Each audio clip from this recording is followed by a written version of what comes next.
अस्सलाम वालेकुम। Chapter 3 exercise 3.2 हमने स्टार्ट की है। लेक्चर नंबर आज हम डिस्कस करने वाले हैं। लेक्चर है ये 10 इस टॉपिक का, और इसमें हमने बहुत से फार्मूला डिस्कस किए हैं। आज हम दोबारा से इसको देखते हैं, एक नए फार्मूले को। आपको कहता है find the value of x cube plus 1/x³। Question number आपकी बुक का 16 है, जिसमें आपको कहता है find the value of x cube plus 1/x³ when, जब आपको x प्लस 1/x की वैल्यू गिवन है कितनी, 7।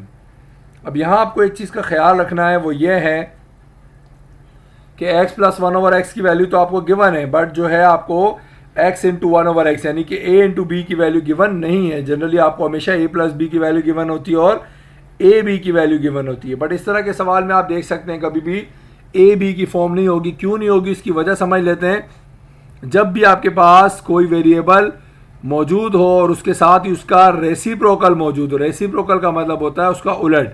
जैसे x है, x के नीचे क्या होता है 1, तो x/1 का उलट होगा 1/x। सो x का रेसिप्रोकल कहलाएगा 1/x, या 1/x का रेसिप्रोकल कहलाता है x। तो जब भी रेसिप्रोकल आपको गिवन होंगे तो कभी भी आपको a b की वैल्यू नहीं गिवन होगी, यानी कि इनका जो प्रोडक्ट होगा वो कभी भी गिवन नहीं होगा। क्यों गिवन नहीं होगा उसको हम डिस्कस करेंगे, अभी उसकी वजह समझ लेंगे क्यों ऐसा होता है। सो आइए चले हम स्टार्ट करते हैं क्वेश्चन को। तो आपको कहता है x plus 1/x is 7, then find the value of x³ plus 1/x³। लिहाजा आप सोल्यूशन लिख देंगे। सोल्यूशन के बाद आपके पास जो वैल्यू गिवन है वी हैव आप लिखेंगे।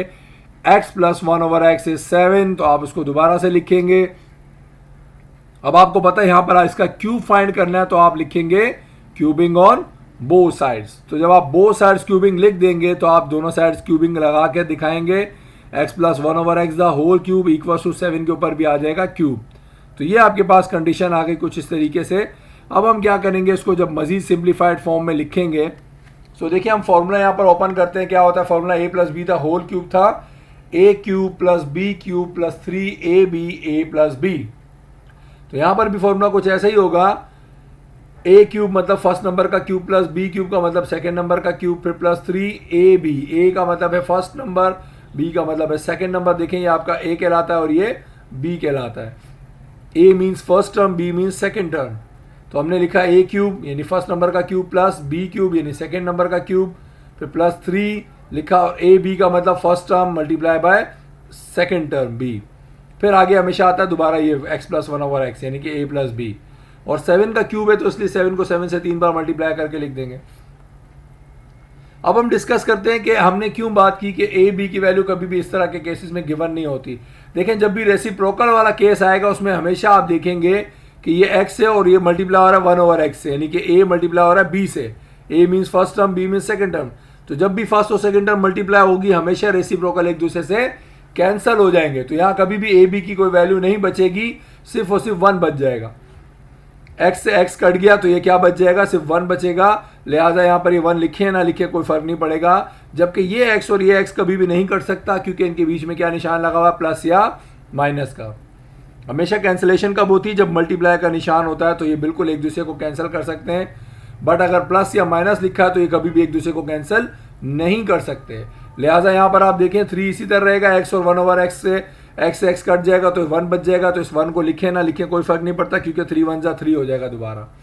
अब मैं क्या करता हूँ, x³ प्लस 1/x³ ऐसे ही लिखूंगा, प्लस 3 भी ऐसे ही लिखा, और ये चूंकि 1 बचा था तो 1 खत्म हो गया, 3 1 जा 3। अब यहाँ पर आप देख सकते हैं x प्लस 1/x लिखा हुआ है। x प्लस 1/x की वैल्यू आपको सवाल में क्या गिवन थी, 7। लिहाजा मैंने 3 1 जा 3 लिखा, और ये पूरा ब्रैकेट तो खत्म हो गया क्योंकि x से x कट गया, सिर्फ 1 बचा था, 3 1 जा 3। और x प्लस 1/x की जगह मैंने उसकी वैल्यू 7 थी वो यहाँ पर लिख दी। और 7 का क्यूब चूंकि हमने निकाला है तो 7 इंटू 7 इज 49, 49 इंटू 7 इज 343। अब यहाँ पर हमने वैल्यू पुट कर दिया। अब 3 और 7 आपस में क्या हो रहे हैं, मल्टीप्लाई हो रहे हैं। तो इनको जब मल्टीप्लाई करा देंगे तो आप देख सकते हैं 3 7 जा 21 हो गया।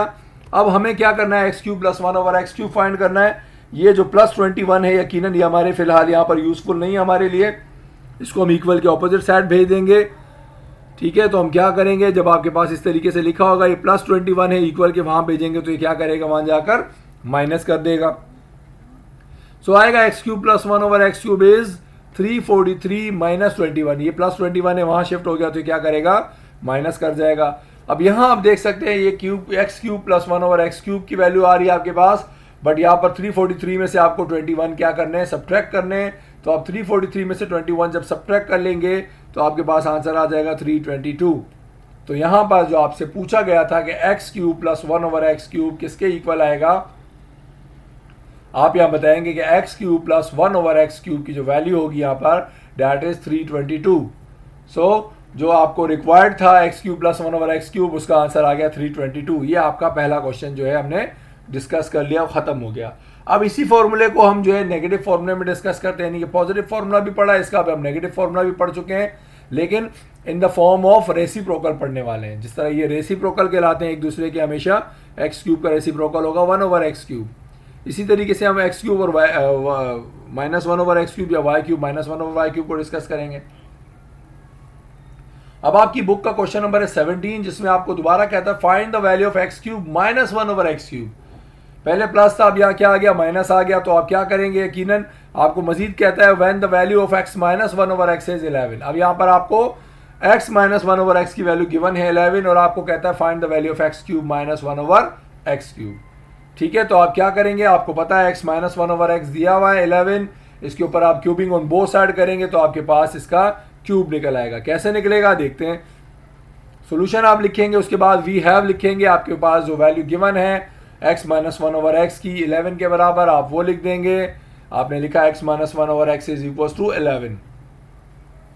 अब हम लिखेंगे cubing on both sides. Both sides जब हम लिखेंगे तो दोनों तरफ हम क्या लगा देंगे, क्यूब लगा देंगे। तो कंडीशन कुछ बन जाएगी x minus 1 over x the whole cube equal to 11 का क्यूब। ठीक है, अब यहां फॉर्मूला दोबारा से एक्सपेंड करेंगे। यहां फॉर्मूला लगेगा a minus b the whole cube. ठीक है, प्लस वाले में प्लस का होल क्यूब आता है, माइनस वाले में माइनस का होल क्यूब आएगा। सो a माइनस बी, याद रहे a का मतलब फर्स्ट टर्म होता है, b का मतलब सेकंड टर्म होता है। अब चाहे यहाँ एक नंबर लिखा हो या 2 डिजिट्स लिखे हो, जो भी लिखे हो यहाँ पर इस तरीके से, first term is the a, second term is the b। So a minus b the whole cube का फॉर्मूला आता है a cube minus b cube minus 3ab bracket में a माइनस बी। यानी कि ऐसे हम अगर इसको समझना चाहें तो हम देख सकते हैं a क्यूब का मतलब फर्स्ट नंबर का क्यूब, माइनस बी क्यूब का मतलब सेकंड नंबर का क्यूब। अब यहाँ देखिए क्यूब 1 के ऊपर भी आएगा, x के ऊपर भी आएगा। तो 1 का क्यूब क्या होता है, 1 को 1 से जितनी बार भी मल्टीप्लाई करे 1 ही रहेगा। इसलिए ऐसा नहीं है कि यहाँ हमने इसका क्यूब नहीं लिया, हमने सबका क्यूब लिया। इसका क्यूब लिया तो 1 ही रहा, x का क्यूब लिया 1 ओवर एक्स क्यूब हो गया। माइनस 3ab, अब a आपके पास x था और b क्या था 1 ओवर एक्स, तो ये x multiply by 1 over x लिखा। फिर ब्रैकेट में x माइनस 1 ओवर एक्स आ गया, क्योंकि a माइनस बी आता है। जो सवाल में दिया उसको दोबारा एक बार लिख देते हैं क्यूब के फॉर्मूले में। 11 का क्यूब था तो 11 को 11 से 3 बार मल्टीप्लाई करेंगे। अब याद रहे यहाँ पर x multiply by 1 over x में ये वाला x सिर्फ कट जाएगा, जबकि ये वाला x नहीं कट सकता, क्योंकि जब दो चीज़ें कटती हैं उनके बीच में मल्टीप्लाई का निशान होता है तो वो बिल्कुल कट सकती हैं।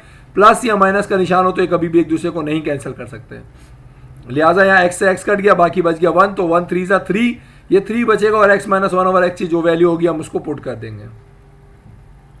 तो हम लिख रहे हैं x cube minus 1 over x cube minus, अभी देखें 3 और ये x से x कट गया तो 1 बचा, तो 3 1 सा 3 आ गया, और x माइनस 1 ओवर एक्स की जगह मैं क्या लिख दूंगा, इसकी वैल्यू सवाल में गिवन थी 11, और इक्वल्स टू 11 का क्यूब निकाला तो 11 इंटू 11 121, 121 इंटू 11 इज 1331। अब हमें पता है ये 3 और 11 आपस में क्या हो रहे हैं, मल्टीप्लाई हो रहे हैं। ठीक है ना, तो हम क्या करेंगे, इनको सबसे पहले जो मल्टीप्लाई हो रहे हैं इनको मल्टीप्लाई कर देंगे। 3 को 11 से मल्टीप्लाई किया 33 आ गया, लिहाजा आपके पास वैल्यू आ गई x cube minus 1 over x cube minus 33 equals to 1331। ठीक है, तो यह अब आपका फाइनल आंसर नहीं है, क्योंकि आप देख सकते हैं आपके पास x cube minus 1 over x cube के अलावा यहाँ पर माइनस 33 एक्स्ट्रा लिखा हुआ है। तो चूंकि हमें सिर्फ x cube minus 1 over x cube से मतलब है, लिहाजा ये माइनस 33 जो है इसको हम इक्वल के वहां भेज देंगे। ठीक है ना, माइनस 33 को इक्वल के वहां शिफ्ट करेंगे तो क्या करेगा, वहां जाकर प्लस 33 करेगा। तो हम क्या करने वाले हैं, यहाँ से माइनस 33 को जब वहाँ शिफ्ट कर देंगे तो ये वहाँ जाकर हो जाएगा प्लस। अब आप क्या करेंगे, 1331 में 33 यहाँ से माइनस से वहाँ जाकर प्लस हो गया। इनको जब आप आपस में प्लस करेंगे, प्लस करने के बाद जो भी आपका डिजिट आएगा वो आपका फाइनल आंसर होगा। लिहाजा हमने 1331 में जब 33 को ऐड करेंगे तो ये आपके पास बच जाएगा 1364। देखिए इसको जब हम ऐड करेंगे तो ये आ जाएगा 1364।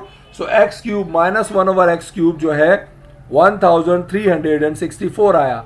लिहाजा जो आपसे पूछा गया था कि what will be the value of x cube minus 1 over x cube, वो वैल्यू जो होगी x cube minus 1 over x cube की वो होगी 1364 यानी 1364।